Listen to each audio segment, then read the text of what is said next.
Welcome to a video explanation of the CMSA modified laws of the game. We hope that this resource will be valuable for you in understanding the U10 and U11 modified laws of the game and help you have a more successful season.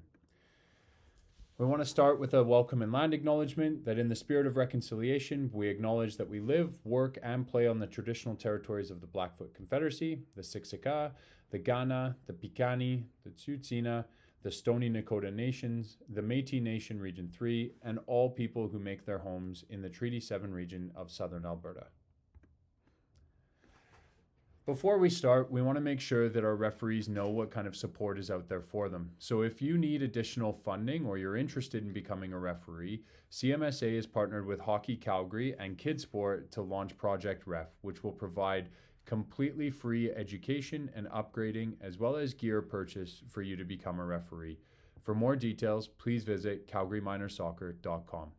There's also the Teal Shirt campaign, which is wrapped up with our mentorship program that will help us to retain new referees and to eliminate abuse of any officials within our community.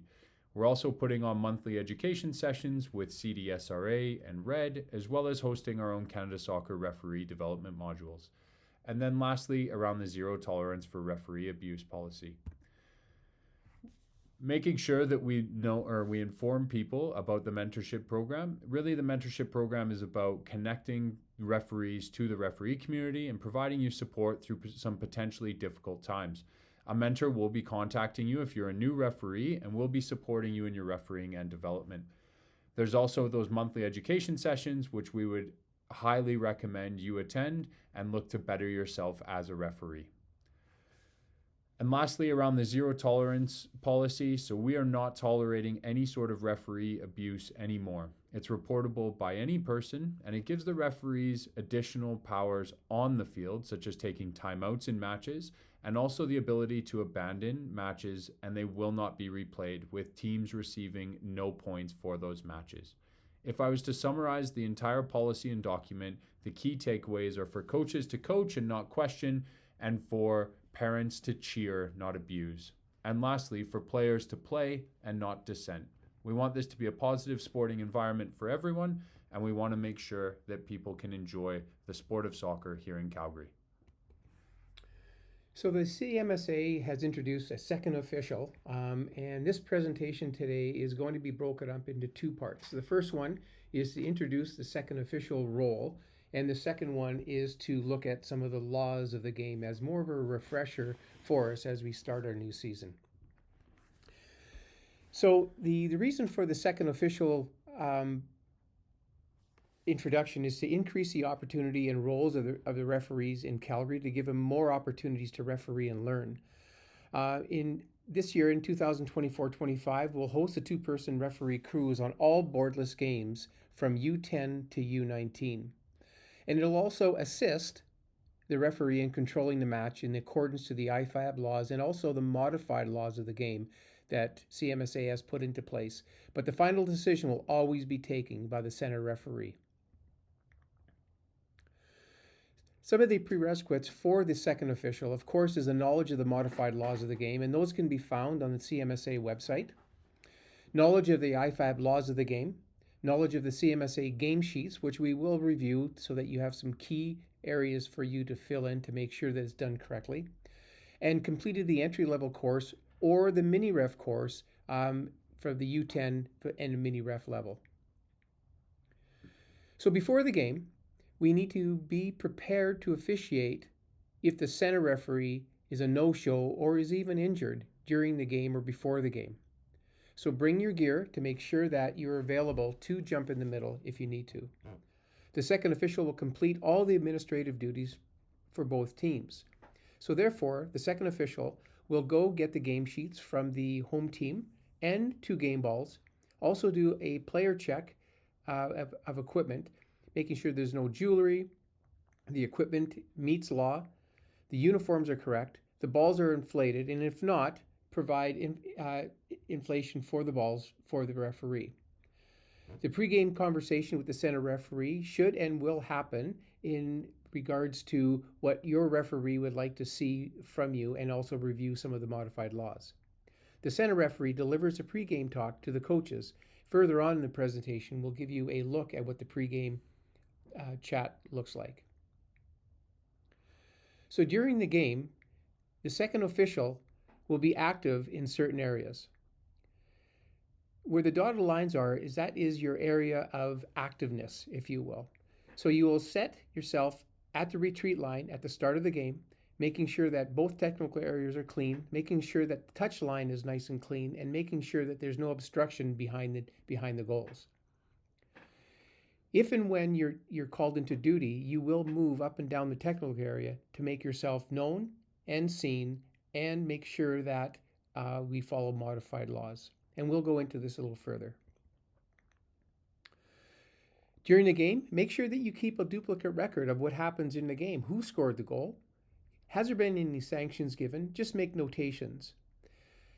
Inform the referee of any irresponsible behavior by the technical area or the occupants of it, such as coaches, trainers, or even players. Supervise the substitution procedure if needed. Therefore, all players that are being substituted must be off the field before the new players or the substitute players come onto the field. Therefore, what you may need to do is step onto the pitch and operate like a patrol by holding your arms out to make sure the players do not go onto the pitch until their player leaves the pitch. During the game, take a look around, manage the surroundings. Substitute, parents, technical staff are all playing if they're on the playing surface, make sure that they're off, or inform the referee that there is something going on by using indirect free kick signal, and we will describe that later on. Anybody that is not on the game sheet should not be in the technical area. Alert the center referee on any issues that could be present, and also for safety for the players or interference with the game that is being played. During the game, ensure all the alternate balls are available. And an example of that, if the ball gets kicked up into the rafters, into the netting, and that was the game ball, you roll in the second ball and retrieve another ball from the home team in order for it to be set up. The re-entry of a player following a signal approval from the center referee, sub-ref, or double tweet of the whistle, and also making sure that the injured players that are returning on the field are returned on the field at the proper time. Inform the center referee on the ball ins and outs. So therefore, if the ball is on your side of the touchline, ball goes out of play, you can signify, but with a check signal, that this is the direction the ball should go, and once the referee acknowledges your signal, you both lift your arms at the same time. Assist the center referee on events or incidents that have occurred behind the game. So be the eyes behind the referee in the event that something should happen behind the play.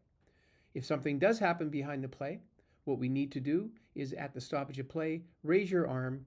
Your referee will recognize that your arm is raised like an indirect free kick signal. You can either call the referee over to explain what happened, or you can just point and verbalize what needs to be looked at or seen. During the game, alert the center referee with misconducts. Alert the center referee when offenses have been committed whenever the second official has a better view. Document any incidents. Support the center referee in ensuring opponents are the proper distance in the dribble in. And do not call any fouls or infraction. The second official will not use their whistle because they do not have a whistle and they do not have a flag. After the game, the second official completes the game sheet, takes a picture and sends it to gamesheets@calgaryminersoccer.com, and then from there transitions into the center referee role for the next game if applicable.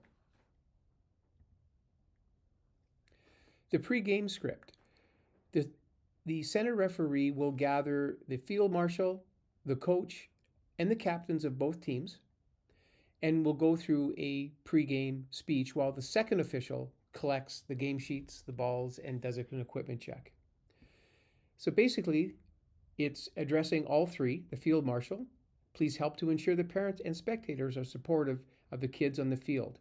The team official, please coach and support your players. Captains, this is what I expect from you today, and whatever you do expect for them today. As a referee, you could say, I have made a commitment and I am learning.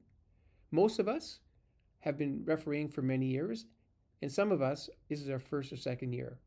I'm looking for you all to support the game and have an empathy.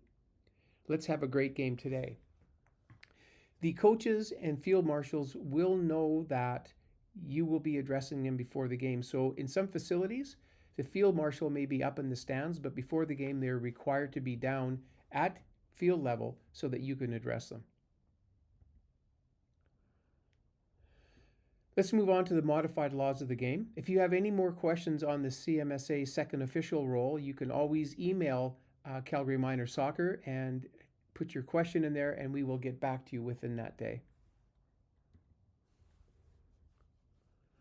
The modified laws of the game, we're going to go through some pre-game procedure, the dribble in, indirect free kicks, because in U10 and 11, all kicks are indirect except for the penalty kick. U10 and 11, proper subs and stoppages, and also we're going to talk about the retreat line. Law 1, the field is as such. One of the things that we need to do is get to the facility in early so that we can take a look at the facility, because some of the lines are not the same in all facilities as far as color and as far as penalty area and corner spots. In 7v7, U10 and 11, the dimensions are as follows. One of the things I want to talk about as far as the goals at any level, make sure that you do a goal net check, because not always the nets are intact. So we may have to get the home team or the away team to fix those nets, because some of the city workers may not be available in the facility at that particular time. For U12 and up, of course, there's a different dimension. The ball sizes. For U10 and 11, we use a size 4 ball. Most coaches will know that, but sometimes they have a wrong size ball inside their bag. Make sure that you check it. For U12 and up, it's a size 5. Usually 8 to 9 pounds of pressure. The older ages may want it a little bit harder. Number of players. We play the 7v7 game. That means that there's 6 players out and 1 goalkeeper that has a different color jersey than the rest of the team. Please make sure that you check that before the kickoff, because sometimes the teams are wearing the same colors. Substitutions at any stoppage at the referee's discretion, and it is unlimited subs. So if they want to sub all 7 players, they can sub all 7 players. But we need a minimum of 5 to start the game, and one of them must be a goalkeeper. In terms of some strategies for lopsided games that you might see within the U10 and U11 age groups are things like the 4-up, 1-up, the mix-em-up, and swapping goalkeepers. The 4-up, 1-up is when a team is losing by 4 or more goals, that team can actually add an extra player onto the field. This is at the coach and team's discretion and is not mandatory. This is in an effort to try and even things out and to provide a more meaningful game for the players. The next one, in terms of strategies for lopsided games, is around mixing the players up, where the coaches can agree to mix their 2 teams together if the game is that mismatched and the game is becoming very lopsided. The expectation would be that coaches would be penny them off and to provide that equipment. There is a video on these strategies available on our YouTube that you can look to find and educate yourself a little further on these as well. The last initiative is around swapping goalkeepers, where the coaches can decide that they can swap the goalkeepers from team to team. So if one's dominating in possession, that they can then look to swap and then look to work on their defensive actions in the next half or the next moments of the game. Did you know that 60% of the parents did not even know of these strategies? Coupled with that, a great number of coaches do not know of these strategies, or at least they do not use them. So you, as a second official, please be aware of this strategy for U10 and 11, because you may want to explain it to the coaches in the event of a U10 or U11 lopsided game. Law 4, the player's equipment. Make sure that there's nothing dangerous. Jersey, shorts, socks, shin guards. The jersey must be numbered. The socks must be covered. In U10-11, we see all sorts of things where the shin pads are outside the socks, the shin pads are not covered. They must happen. We also see jewelry on young ladies at U10 and U11. No jewelry at all. That must be taken off. Teams wear different colors, of course. Goalkeeper is distinguishable. As far as the hair apparel goes, we are seeing lots of headbands out there that are not breakable. ASA has cracked down on this, and they are asking our referees to make sure that the headbands are breakable. Therefore, we have to ask them to remove it and perhaps put on Pro Wrap instead to keep their hair intact. So you as a referee, you have the final say on the safety of the equipment. The referee enforces the modified laws and the IFAB laws of the game, may act in accordance with the zero tolerance for referee abuse policy that Jordan has mentioned earlier in a presentation. So if things get out of hand, abandon the match, stop the play. And you have other powers as far as zero tolerance reported on the game sheets, and the leagues will deal with the issues. In Law 6, the assistant referee, or the second official for our indoor game, the assistant referee is for the 7v7 matches. Again, it's from U10 to U19. You will see an arbiter that when you get your assignments, if there is a 2-game set, it'll say AR. That means that you will be the AR or the second official, and then the referee the second game. If you see referee, you're the referee the first game and the second official for the second game. Duration of the match, 2 25-minute halves for U10 and 11, 5-minute halftime. If you started the game a minute late, 2 minutes late, cut down that halftime. There is no added time. If it starts at 9 a.m., it finishes at the end of the 55 minutes. So 2 25-minute halves, 5-minute halftime. For U13 and up, it's 2 30-minute halves, 5-minute halftime, no added time. Questions that have come up is if a team does not show up, or if they don't have their cards, or if they're not ready to play, after 10 minutes, we can abandon the game.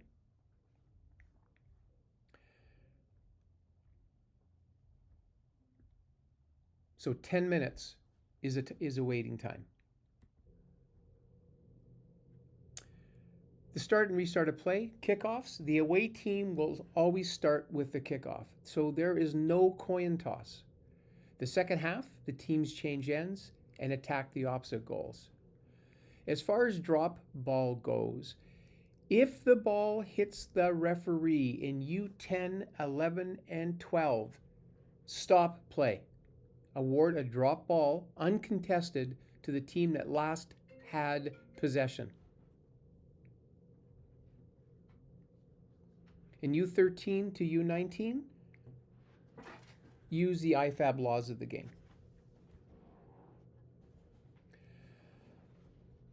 7v7 for U10 and 11 has introduced a retreat line 2 years ago to allow teams to have the ability to play the ball and grow as players. So diving into the retreat line, we know that the game is continuing to evolve and we need to prepare these young players for the future game. So what can the future game look like? Well, potential future styles might revolve around maintaining possession of the ball with coordinated build-up from the goalkeeper. And we believe that in the future game, every player is going to be required to make appropriate decisions based on numerous cues from the match while having the ability to maintain possession through the thirds under consistent pressure. And that pressure is only getting greater if you're reading any of the FIFA technical reports, and the game is becoming faster and faster. So some examples of how the retreat line works and how it operates are as follows. When the ball leaves the goal area for a goal kick, a goalkeeper or a teammate or another player can take this goal kick from anywhere inside the penalty area. You'll see that the red team has retreated back behind the halfway line, which will serve as our retreat line. and then aren't able to cross that halfway line until the ball leaves the penalty area or a teammate touches it. You'll see there, as soon as the ball left the penalty area and then the teammate touched it, that the red team was able to advance.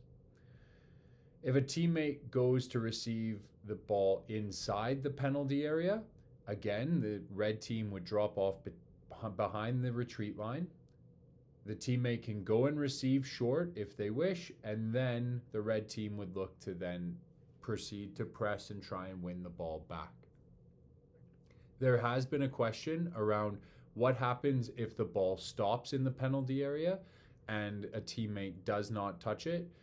We haven't addressed that yet in the laws of the game, but it will be coming, and we would expect referees to be issuing a potential yellow card for unsporting behavior. But if it is with those U10s and 11s, please educate them and inform them of appropriate sporting behaviors and potentially address this with the coach. If it continues to be an issue, then look to administer the IFAB laws of the game here. And as soon as the ball is rolled or the ball moves, then the other team can break that retreat line and look to go and press. We will be addressing that in seasons to follow. A free kick to the defending team inside their penalty area is another situation when the retreat line becomes active. So here you'll see the red team has fouled the blue player, and then they would be expected to drop off behind the retreat line. And as that ball exits the penalty area or is touched by a teammate, the red team can then look to go and break that retreat line and go and press. Other options for goalkeepers or players taking that goal kick would be to potentially play long if it's on, and you'll see that blue player in the opponent's half able to receive and able to create potentially a goal scoring opportunity. That's totally fine, and we are completely accepting goalkeepers being able to play the ball long even when the retreat line is there as well. This scenario has changed though, where that blue player in the opponent's half is probably marked, so it might be a better cue and a better option to be playing the ball short. And again, once the ball leaves the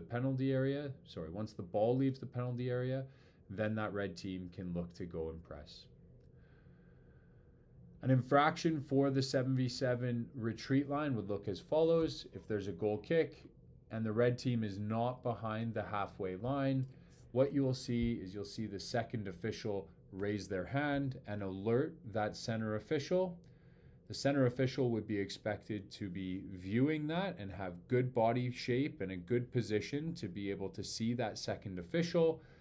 That then you will have a whistle and a verbal instruction to move that red team back behind the retreat line for play to be restarted.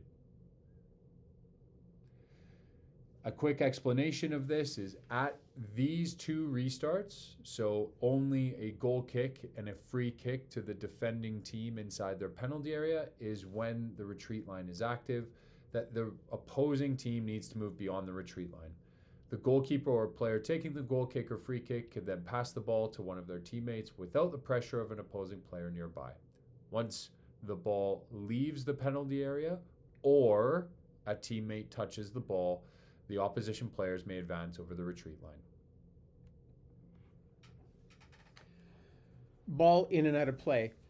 So when we look at the diagram here, balls A, B, and C are in play. Ball D is out of play. This will come into play when the ball is tracking down the touch line. A, B, and C is balls in play, so therefore play continues. Once the ball completely crosses the touch line, it is out of play. As far as goal, no goal, A, B, and C is no goal. Ball is still in play. Ball D is out of play across the goal line, therefore goal. So the importance of that is positioning. In the 7v7 game, as we saw in law, that the field is smaller, so therefore it shouldn't be too hard for us to be in a proper position to see ball in and out of play.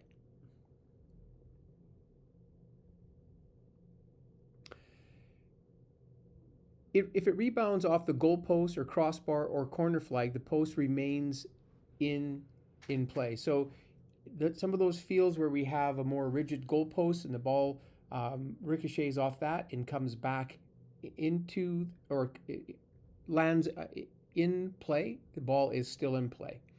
If it rebounds off the referee and it goes out of play, then it is a throw in for the team that, or dribble in for the team that did not kick the ball.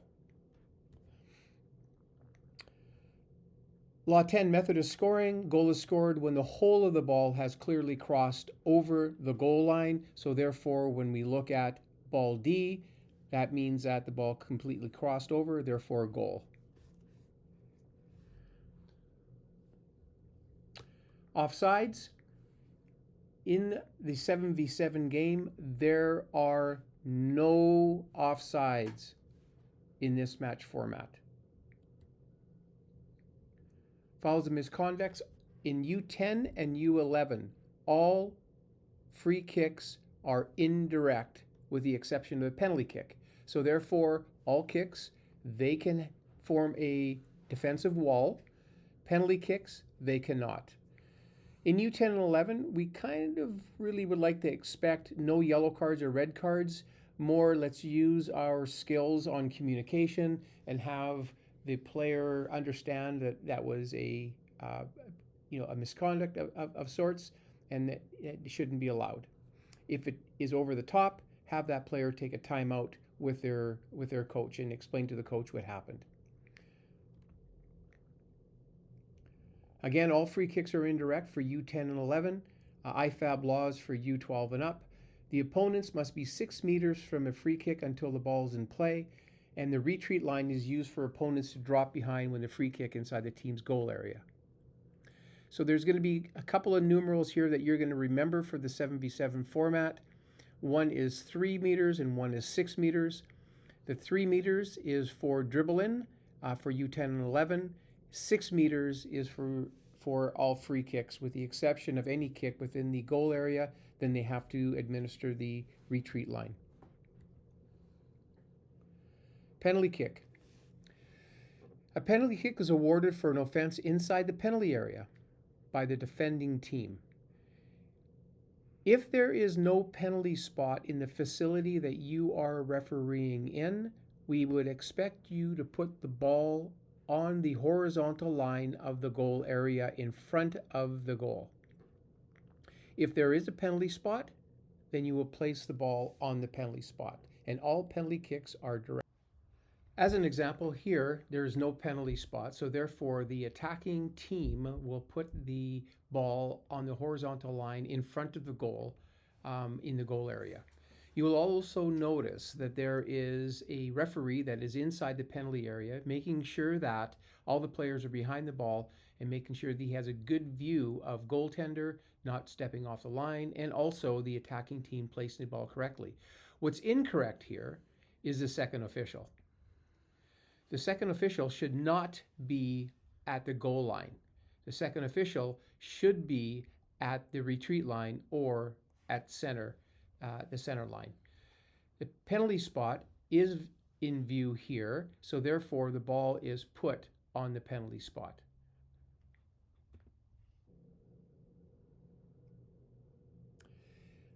In Law 15, throw in, dribble in. U12 and up, we have throw-ins for the 7v7 format. U10-11, we have a dribble in. It's awarded to the opponent of the team that has touched the ball last. Put the ball on the touch line, remove their hand, and dribble the ball into the field at any direction. It must be touched at least twice by a player who is dribbling the ball onto the field. A ball cannot be scored unless it touches another player, similar to the law of drop ball.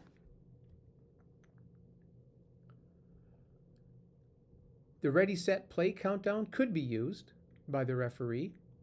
Players should be encouraged to restart the game within 3 seconds. In U10 and 11, we may want to encourage the player by saying, you only have 3 seconds. Please play the ball quickly. And then you might have to administer a count in your head and then say it again. U12 and up, they have 3 seconds to play the ball. Opponents must be back 3 meters on the throw in or dribble in. Goals may not be scored from the player restarting the game from a dribble in, as this restart is treated the same as a throw in and is considered to be an indirect restart of the game. So giving you a visual example of what the dribble in actually looks like, there is another video resource on our YouTube that you can look for to have a full explanation of the 7v7 dribble in and to provide to others as well. So the ball has gone out of play at the bottom of your screen with the red team. This is what it should look like and is correct. The player will dribble the ball back into the field and then is free to play wherever they wish. Incorrect would be a pass in, where from the touchline, the player has just passed the ball in. We would expect the referee to whistle that down and then to verbally ask them to restart play and give another shot, that they have the opportunity to correct themselves and then dribble the ball into play. Another incorrect piece is if a goal is scored directly from a dribble in, as it is treated as an indirect restart and therefore must be touched by another player. We would expect, again, a whistle and to verbally bring the ball back and give that player an opportunity to retry. If the opponent is too close to the dribble in, what we would expect is the second official in this case, as it is between the technical areas, to be backing off that opponent after the center referee has given the instructional whistle and a verbal command. Back them off the 3 meters, and then that red player is able to restart play and resume what they were doing. Goal kick. The hole of the ball crosses the goal line in the air or ground when last touched by an attacking team, taken from any place within the goal area. Retreat line is in play for U10 and 11 on a goal kick. Corner kicks. The opponents must be 6 meters away, treated the same as an indirect free kick, so therefore you cannot score directly from a corner kick for U10 and U11. IFAB laws will take place for U12 and up. Goal cannot be scored directly from a corner unless touched by another opponent. As far as general admission and game assignments, remember that games assigned each month via Arbiter. So contact Kathy if you haven't done yet. If you are a new referee, so that she can set you up and you can have your account set up. You will have a few days to accept or decline the games. And after the games are declined, they will be released on self-assign. So those of you that want to pick up more games, go to self-assign in Arbiter and pick up all the games that you wish. As far as payments go, it starts with sending a void check to Doug Kipta, and he's at doug.kipta@shaw.ca. Payments are sent on the 15th of every month. Submit the game sheets within 48 hours to gamesheets@calgaryminersoccer.com. If you have no submissions, you will receive no payment. At the end of every game, make sure that you take a picture of the game sheet that you did, so that is proof that you did do the game in the event that you did not receive payment. Receive the game sheets from both the home team and the away team, 1 sheet per team. U10s, check the coach's cards. No need to check there's no cards for U10 players, but we need to check as far as the equipment. U10, U11 and up, you need to check the player cards and also the coach's cards and check their name off in the game sheet. Ensure the field marshal's name is printed on the game sheet. Make sure your name is printed on the game sheet and your second official, and ask for 2 game balls from the home team. If they cannot provide the game balls, then ask the away team to provide the game balls. And remember, the away team always starts the kickoff or with the ball. Fill in the score for all games. Record the goal scorers if necessary by marking a tally next to the player that scored. Write your name on the line provided. Submit your game sheets again to gamesheets@calgaryminersoccer.com, or there is a drop box and you can find all the drop boxes in locations in Arbiter. Do not submit game sheets as far as doing it both through a Dropbox or email. Do one or the other, but not both. And make sure that you keep a copy of the game sheet for your own records. Here's an example of a game sheet. You will see that the referee, which is Rania Hamoud, has filled this in. And here the score is 3-1, and that's important. The one thing to remember on this is that we have clubs that have many teams, and sometimes there'll be an inter-club game. As an example, there might be two Blizzard teams. One is called Blizzard Hurricanes, the other one's called Blizzard Storm. Make sure you know which one is the home team and the away team so you can put the proper final score on the sheet. Here we have check marks. Rania, what she did when she checked in the players, she received the cards from, on the left side, you'll see Liam and you'll see Elijah. They came in, they checked in, so she checked them off, but she didn't check off Oliver. And the reason is that Oliver was not at the game.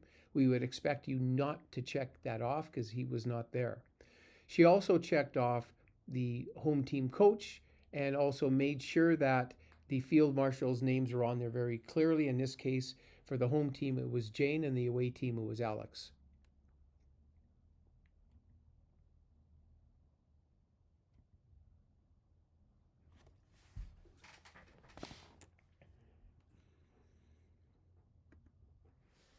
And so, in closing, we just want to say thank you. We're looking forward to the season ahead with you, and we hope that you have a fantastic year on the pitch. And if we can support you in any way, please feel free to reach out to Calgary Minor Soccer Association at any point.